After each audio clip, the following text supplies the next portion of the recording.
政府將會立法規管網約車平台，運輸署正係檢視緊網約車服務嘅供求情況。Uber 星期二就話，期待政府建立一個平衡同可持續嘅規管框架，俾點對點交通嘅供求自然調節。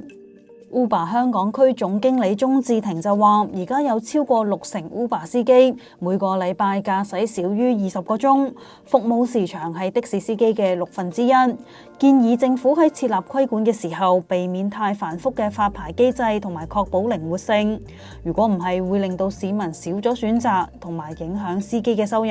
佢建議平台需要發牌，並且要確保司機有正式車牌，要通過背景審查，車輛亦都要定期車檢。佢認為網約車服務如果受到明確規管，而且服務品質有提升，預計會有4%私家車使用者同埋1%嘅公共交通工具使用者會轉為使用網約車服務。